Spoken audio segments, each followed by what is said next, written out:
दोस्तों, जैसा कि मैंने वादा किया था कि मैं आपको दिल्ली के चप्पे चप्पे पे ले जाके लाइव लोकेशंस के ऊपर मैं आपको दिखाऊंगा दिल्ली सल्तनत, दिल्ली के दिल्ली बनने की कहानी। तो हमने शुरुआत की, हम लोग लाल कोट गए, अनंगपाल के किले को आपको दिखाया। लाल कोट के अंदर वो एक छोटा सा किला था। फिर उसके बाद हम लोग वहाँ से जो अनंगपाल के बाद दिल्ली सल्तनत के दूसरे बादशाह बने पृथ्वीराज चौहान, उनके बारे में हमने बात की। उनका किला दिखाया जिसके ऊपर में गोल्फ कोर्स 70-80% इलाके के ऊपर में बन गया है। फिर उसके बाद जो है दिल्ली असल में अपनी पहली करवट लेती है 1192 में। तराई की दूसरी लड़ाई के बाद जब पृथ्वीराज चौहान उस युद्ध के अंदर में हार जाते हैं और उनको पकड़ के मोहम्मद गौरी अपने साथ ले जाते हैं और उनके बेटे को यहाँ अजमेर का शासक बना देते हैं, उसके बाद सिलसिला शुरू होता है नई कहानी। मोहम्मद गौरी के साथ में आए थे सेनापति के रूप में कुतुबुद्दीन ऐबक, और कुतुबुद्दीन ऐबक ने जो है ना दिल्ली के अंदर में इस इलाके के शुरुआती निर्माण के अंदर में अपना अभूतपूर्व योगदान दिया। कुतुब मीनार बनवाया। ये जो आप पीछे देख रहे हैं ना, ये कुतुब मीनार नहीं है, ये अलाई मीनार है। अलाई मीनार से ये वीडियो शुरू करने का मेरा मकसद बड़ा सिंपल है। इस मीनार को जो है ना अलाउद्दीन खिलजी ने बनवाया था।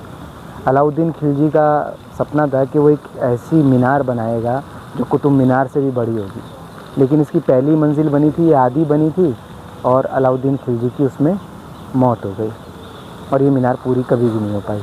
आज तक ये आधी है। पहले तो इसके अंदर एंट्री थी, अब इसके अंदर एंट्री जो है बंद कर दी है, गवर्नमेंट ने इसको रिस्ट्रिक्टेड कर दिया है। तो दिल्ली सल्तनत की शुरुआत हुई एक तरीके से आप समझ सकते हैं कि ये नहीं कह सकते कि इसके बाद जो है भारत की हिस्ट्री के अंदर में इस्लाम की एंट्री, वो तो बहुत पहले ही केरला में हो चुकी थी। लेकिन हम लोग यहाँ से अब जब जिस लोकेशन पे जाएंगे और जिस राजा की बात करेंगे उसका नाम है कुतुबुद्दीन ऐबक, और कुतुबुद्दीन ऐबक की कहानी हम लोग आपको बताएंगे। कुतुबुद्दीन ऐबक कौन था, कुतुबुद्दीन ऐबक क्या करता था और कुतुबुद्दीन ऐबक ने इस परिसर के अंदर में क्या क्या निर्माण करवाए। और दिल्ली की पहली मस्जिद कुतुबुद्दीन ऐबक ने ही इसी परिसर के अंदर बनाई। अगली लोकेशन हमारी। कुछ राजाओं की ज़िंदगी ऐसी होती है कि बहुत शान से जीते हैं, बहुत रुतबा बनाते हैं, लेकिन उनका जो सपना होता है बस वो सपना पूरा नहीं होता। उसी सपने की मिसाल बनकर खड़ी है अलाउद्दीन खिलजी की ये अलाई मीनार, जो कुतुब मीनार से ऊपर होना चाहती थी, लेकिन आज वो कुतुब मीनार से बहुत छोटी है और एक खंडर है और उसके सामने शान से कुतुब मीनार खड़ा है। अलाउद्दीन खिलजी भले ही कितने महान योद्धा रहे हों, लेकिन टूरिस्ट का अट्रैक्शन आज आपके सामने शान से खड़ा हुआ ये कुतुब मीनार ही है।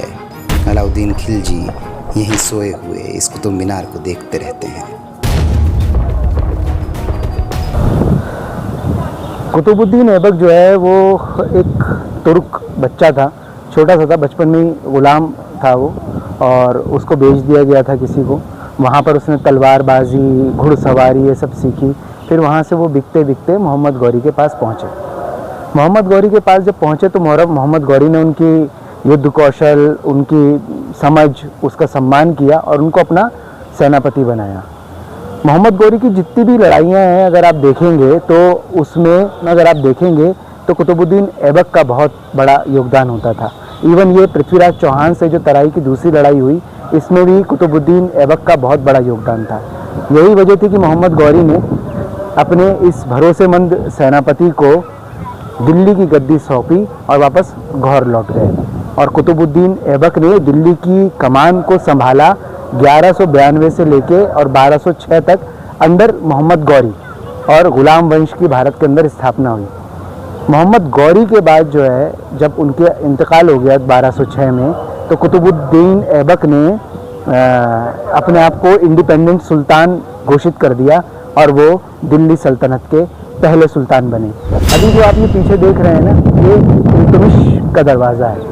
कुतुबुद्दीन ऐबक के बाद जो है इल्तुमिश दिल्ली के सुल्तान बने, और कुतुबुद्दीन ऐबक ने जिस तरीके से जो एक ठोस नींव दिल्ली सल्तनत की रखी थी, इल्तुमिश ने उससे भी बेहतर तरीके से परफॉर्म किया। क्योंकि मोहम्मद गौरी के बाद तो आपस में झगड़े, लड़ाई झगड़े सारे सुल्तान, क्योंकि मोहम्मद गौरी तो अपने अपने सेनापतियों को पानीपत यहाँ वहाँ सब जगह पर नियुक्त करता जा रहा था और सत्ता की कमान उसके हाथ में रखता था।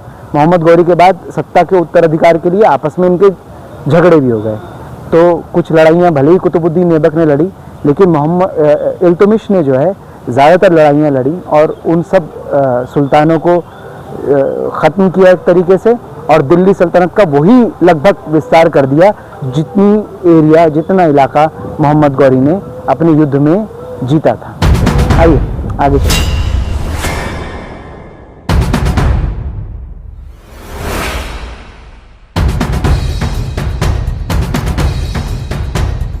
जी हाँ मेरे दोस्तों, दिल्ली सल्तनत की स्थापना में कुतुबुद्दीन ऐबक का बहुत मशहूर योगदान है।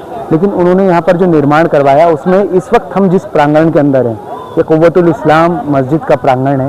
ये मस्जिद थी जो कुतुबुद्दीन ऐबक ने अपने हाथों से बनवाई। इसकी शिल्पकला, इसकी वास्तुकला, वो तो जब आप आएंगे और जिस तरीके से इस पर आयतें वगैरह लिखी हुई हैं आप आके देखेंगे। लेकिन इस प्रांगण के अंदर, कुव्वतुल इस्लाम के इस प्रांगण के अंदर सबसे ज़्यादा जो अट्रैक्शन लेता है ना, वो लेता है आपका ये लो स्तंभ। पहले ये खुला हुआ था और लोग इसके अंदर में ऐसे हाथ मिला के देखते थे और एक भ्रामक जानकारी देते थे कि जिसके हाथ पीछे की तरफ ऐसे मिल जाएंगे वो दिल्ली का अगला राजा बनेगा, इसलिए किला ये बनवाया गया था। ये इस प्रांगण में कहाँ से आया, इसको लेकर आया था अनंगपाल तोमर। उसे किसी जंगल के अंदर ये पड़ा हुआ मिला था। ये गुप्त काल का कोई पिलर है, पुराना पिलर है, मतलब इस जगह से भी पुराना। अनंगपाल तोमर वही जिनका लालकोट हमने आपको दिखाया था, जो दिल्ली को बसाने में शुरुआती या पहले राजा बने थे, वही इसको यहाँ पर लेकर आए थे और उन्होंने इसको यहाँ पर लगाया था। उसके बाद ये संरक्षित है और ये वैसा का वैसा ही अभी भी लगा हुआ है। इस वक्त हम लोग कुव्वतुल इस्लाम मस्जिद में हैं। कुतुबुद्दीन ऐबक ने शुरुआती निर्माण भी आप कह सकते हैं कुतुब मीनार का भी करवाया। देख रहे हैं ना कितनी शानदार, कितनी ऊंची ये मीनार आज भी खड़ी हुई है और पर्यटकों के लिए समझ लीजिए अट्रैक्शन का केंद्र है। सैकड़ों पर्यटक यहाँ पर आते हैं। अभी इस वक्त गर्मियों का मौसम है, लेकिन आप देखेंगे इन गर्मियों के अंदर भी लोगों को धूप नहीं महसूस हो रही है उतनी ज़्यादा, क्योंकि इस जगह का अपना ही एक बहुत खूबसूरत अट्रैक्शन है। मैं आपको इसकी शिल्प कला के कुछ नमूने भी दिखाता हूँ, आइए मेरे साथ।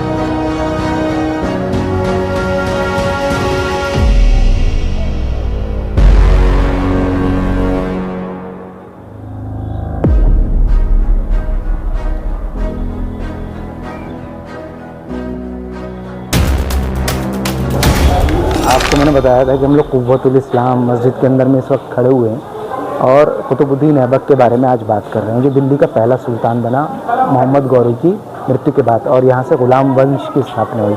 और आप ये कह सकते हैं जो कुव्वतुल इस्लाम मस्जिद है ये दिल्ली की पहली मस्जिद बनी। एक बड़ा इंटरेस्टिंग किस्सा है कुतुबुद्दीन ऐबक के बारे में। ये कुतुबुद्दीन ऐबक को जो है ना लाल बख्श भी कहा जाता था, क्योंकि ऐसा माना जाता है कि जब कुतुबुद्दीन ऐबक सम्राट थे और कोई उनके पास मदद के लिए आता था तो वो इतनी ज़्यादा मदद कर दिया करते थे कि मदद मांगने वाला हैरान हो जाता था कि यार ये आदमी कितना ज़्यादा दान करता है। तो उनका नाम जो है बख्शने वाला, मतलब लाल बख्श पड़ा। तो तुर्की का ये ग़ुलाम कैसे दिल्ली का पहला सुल्तान बना, इस यात्रा पर हम आपके साथ जुड़े हुए हैं। आगे पूरी दिल्ली बसने की कहानी और आज की दिल्ली की कहानी तक भी हम आपको लेकर जाएंगे। हमारे साथ लगातार आप लोग बने रहिएगा। एक ख़ास चीज़ मैं आपको दिखाता हूँ। ये पीछे जो है ना, ये पीछे जो है ना आपको कुतुब मीनार नज़र आ रहा है ना। ये कुतुब मीनार आपको जो नज़र आ रहा है ना, ये कुतुब मीनार कुतुबुद्दीन ऐबक ने इसको बनवाना शुरू किया, लेकिन ये पूरा नहीं कर पाए। उनके दामाद इल्तुमिश ने इस कुतुब मीनार को पूरा किया और कहते हैं कि बहुत ज़्यादा बिजली कड़की एक दिन और इसकी जो है ऊपर की मंजिलों को काफ़ी नुकसान हुआ और फिरोज़ शाह तुगलक ने फिर इसको दोबारा से रिपेयर करा के ज़िंदा करा। तो मतलब ये कुतुब मीनार कुतुबुद्दीन ऐबक ने बनाना शुरू किया, इल्तुमिश ने इसे पूरा किया और फिरोज़ शाह तुगलक ने संभाला। और आज दिल्ली घूमने वालों के, पूरे भारत से दिल्ली आने वालों के, बल्कि पूरी दुनिया से दिल्ली आने वालों के लिए ये एक यादगार मोनूमेंट है और इसकी देखभाल और संरक्षण भी काबिल तारीफ़ है। आप यहाँ आएंगे तो आपको समझ में आएगा कि कितनी खूबसूरती से इसका रखरखाव किया गया है और कितनी संजीदगी से इसको संजोया गया है और भारत की एक धरोहर आज भी किस तरीके से अपनी शान के साथ यहाँ खड़ी हुई है।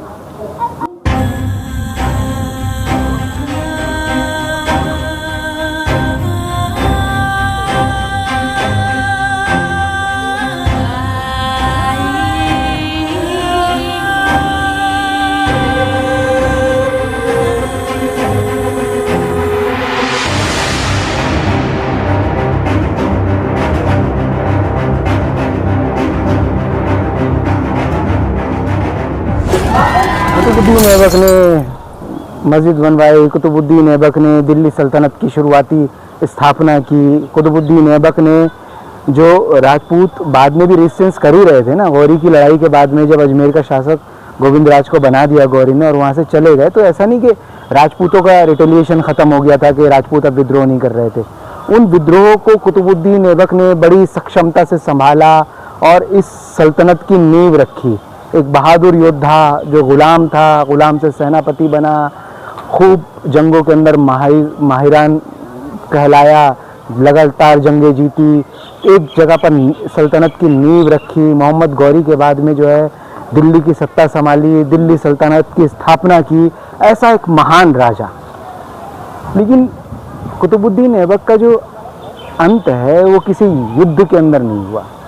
कुतुबुद्दीन ऐबक लाहौर के अंदर पोलो खेल रहे थे और वो खेलते वक्त एक हादसे के अंदर में उनकी मृत्यु हो गई। मौत लाजिम है, सबको आनी है, मौत का मज़ा सबको ही चखना है। जो इंसान पैदा हुआ है, दुनिया में आया है, वो एक दिन जाएगा, लेकिन वो दुनिया में आके क्या करके गया है ये याद रखा जाता है, यही इतिहास बनता है। इतिहास के इन्हीं पन्नों से मस्जिद और कुतुब मीनार के इस प्रांगण में हम लोग आपको आज दिखा रहे हैं कुतुबुद्दीन ऐबक की दिल्ली सल्तनत की स्थापना। आप लोग देख रहे हैं, हमारे साथ बने हुए हैं, जुड़े हुए हैं, हमें बहुत खुशी है। ये हम लोग सिर्फ दिल्ली सल्तनत की स्थापना नहीं दिखाएंगे, हम लोग इसके बाद बताएंगे कि इल्तुमिश ने कौन कौन सी लड़ाइयाँ लड़ी, इल्तुमिश ने कहाँ कहाँ पर जो है अपना सिक्का गाड़ा और इल्तुमिश कैसे दिल्ली सल्तनत के विस्तार का और दिल्ली सल्तनत को पायदार बनाने का मुख्य खिलाड़ी माना गया। इसके बारे में हम लोग जब अगले वीडियो के अंदर में इल्तुमिश के बारे में चर्चा करेंगे तो हम लोग अगले वीडियो के अंदर में आपको बताएंगे कि इल्तुमिश ने दिल्ली की इस शहर को कैसे और विस्तार दिया, शहर और कैसे बड़ा बनाया।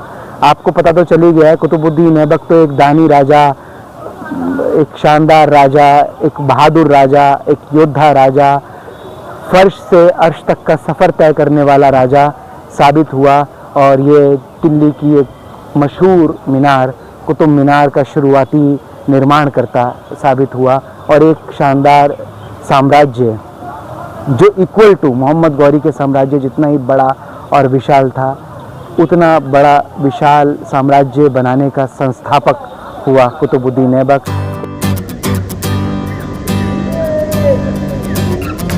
जब आप लोग कुतुब मीनार घूमने के लिए आते हैं, यहाँ पर देखते हैं अलाउद्दीन खिलजी की कब्र देखते हैं, आप अलाई मीनार देखते हैं, आप इल्तुमिश का मकबरा देखते हैं, आप क़ुव्वतुल इस्लाम मस्जिद देखते हैं और फिर एक वक्त ऐसा आता है कि आप काफ़ी कुछ यहाँ से देख चुके होते हैं। और हम लोग तो यहाँ अगली सीरीज़ तक भी रहने वाले, क्योंकि हमारे अगले राजा इल्तुमिश का भी यही इलाका है जहाँ पर दिल्ली का उन्होंने विस्तार किया और दिल्ली को बढ़ाया, दिल्ली सल्तनत की स्थापना की।